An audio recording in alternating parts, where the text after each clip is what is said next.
Pues hace 2 semanas el número no avanza. Me siento un poco preocupada. Voy a ir a checar personalmente. 4 meses de estar esperando para comenzar mi proceso de asilo político en Estados Unidos. My name is Ann Rios, and I am a supervising attorney with Al Otro Lado. Asylum seekers are able to enter the United States because of the administration saying it's a preventative measure to stop the coronavirus from spreading, which means that we have tens of thousands of people that are just stuck with no movement on their case. Mexico is not known for being open to transgender individuals, to queer individuals, and they face usually the same persecution that they come fleeing from.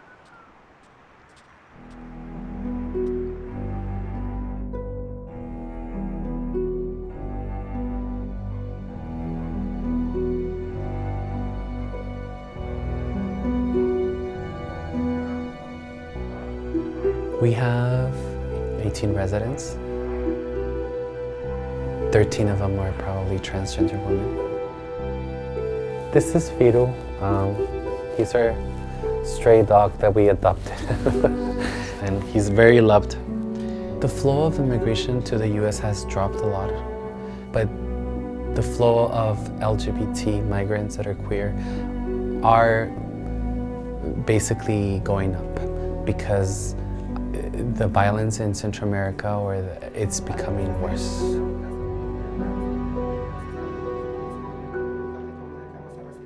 This is a place where they can live and they can be safe. It's a safe haven for our brothers and sisters of Central America.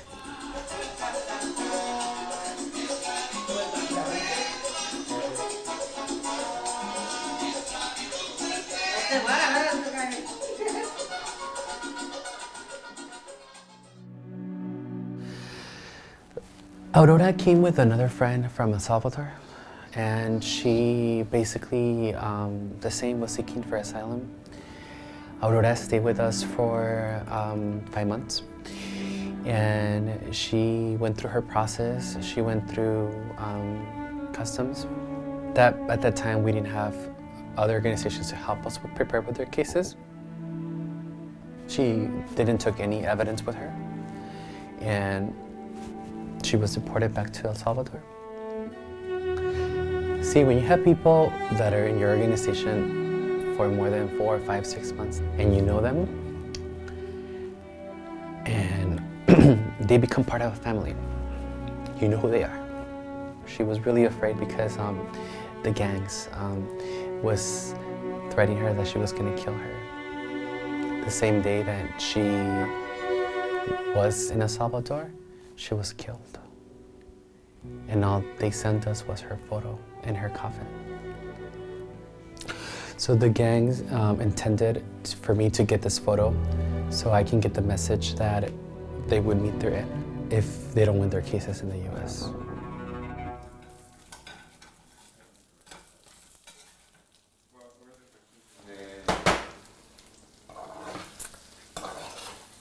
Pues crecí en la ciudad de San Miguel. Al verificar mi documentación, donde por nacimiento tenía nombre de hombre, se me cerraron muchas puertas de trabajo. ¿Por qué no decirlo? Mi única opción fue ser servidora sexual. Trabajé por muchos años. Fueron 5 años de mi vida. Fue la única manera de sobrevivir, yo y tanto a mis hermanas.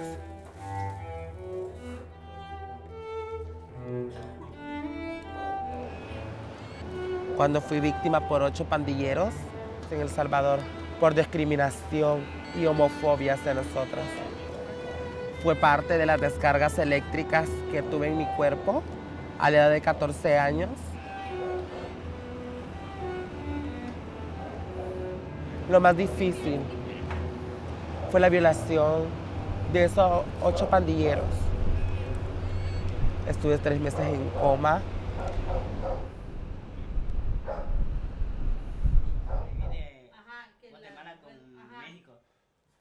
Ah, sí, pero eso fue mucho antes.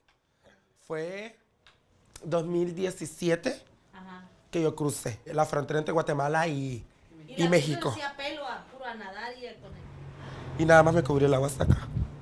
Bueno. Fíjate que la experiencia de ese, cuando me subí al tren, a la bestia, me subí en La Gutiérrez, en Chiapas, que me trajo hasta el DF. Eran las 3 de la madrugada cuando yo me subí al tren. Pero ahí en el camino se suben y te roban todo. Tienes que esconderlo porque se suben a robar. A veces algunos los matan, a otros los avientan en la vía del tren. Fui golpeada por un policía, un agente de policía. Me golpeó bien feo la espalda, las piernas, la cara, me cortó mi cabello. Qué fácil, ¿eh? Abrimos, cerramos. It's overwhelming sometimes because we're working with people's lives. We had no experience in working with migrants or refugees. And they were getting their numbers at the border to cross, to go through their process of asylum. And we were not preparing them. They were afraid, they were scared, they didn't speak the language. They were getting deported. And they got killed. Sometimes I feel that I could have done better. But I didn't know. I did the best work that I could have done.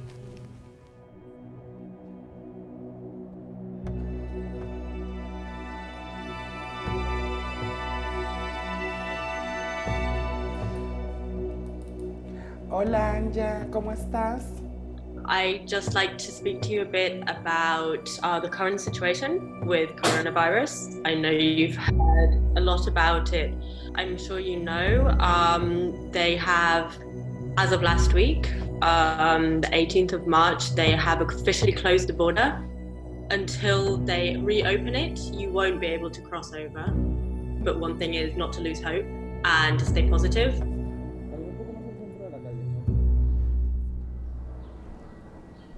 Regresar a mi país sería como matarme yo misma. Sinceramente, hasta el momento no sé qué va a llegar a pasar.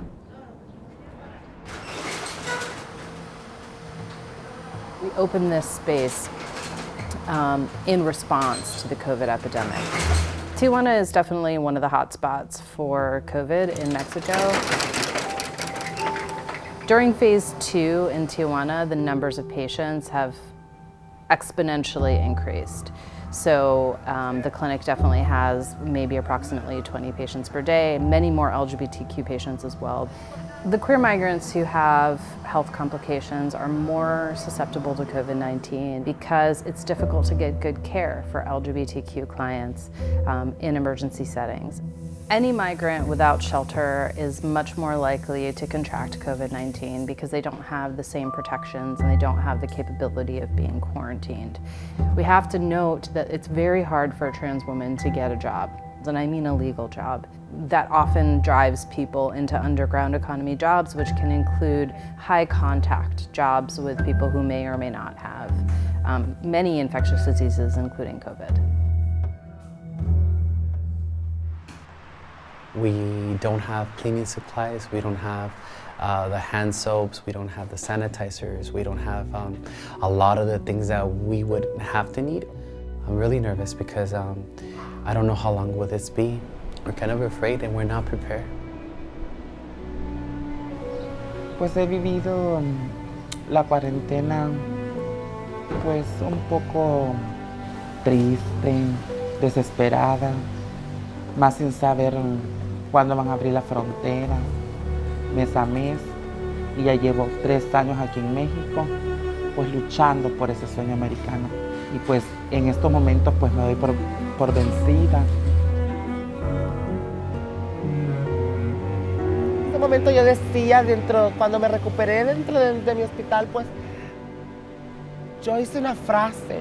Cada vez que me siento sola o recuerdo esa etapa de mi vida tan triste, me llena ese coraje, donde dice la libertad de soñar nos da alas para volar y poder cruzar cualquier muralla.